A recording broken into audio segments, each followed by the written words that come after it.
ભગવાન વિષ્ણુની નાભીમાંથી કમળ કેમ નીકળ્યું? જ્યારે સૃષ્ટિની રચના નહોતી થઈ ત્યારે ખાલી ભગવાન વિષ્ણુ નારાયણ સમુદ્રમાં શેષનાગ ઉપર સૂઈને આરામ કરી રહ્યા હતા. ત્યારે અચાનક તેમની નાભીમાંથી એક કમળનું ફૂલ ઉત્પન્ન થયું અને તે જ કમળ ઉપર બ્રહ્માજીનો જન્મ થયો. હવે સવાલ એ થાય છે કે કમળ નાભીમાંથી જ કેમ પ્રગટ થયું અને તેમાં જ બ્રહ્માજીનો જન્મ કેમ થયો?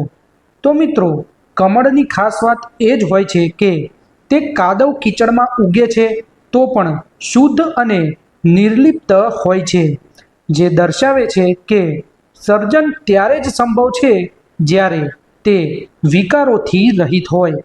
અને બ્રહ્માજી કે જેઓ સૃષ્ટિના સર્જનહાર છે, તેમને આવી જ પવિત્ર જગ્યાએથી જન્મ લેવો હતો. એટલા માટે જ કમળના ફૂલને પસંદ કરવામાં આવ્યું. યોગશાસ્ત્રમાં નાભીને મણિપુર ચક્ર કહેવામાં આવ્યું છે, જે ઉર્જા અને સર્જનનું કેન્દ્ર હોય છે.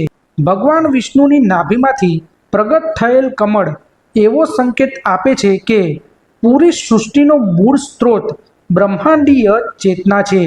ભગવાન વિષ્ણુ ઊંડા સમુદ્રમાં શાંતિથી વિશ્રામ કરી રહ્યા હતા અને તે જળ દર્શાવે છે અવચેતન બ્રહ્માંડીય સત્તા અને શાંતિથી જ સૃષ્ટિની પહેલી હલચલ શરૂ થઈ હતી.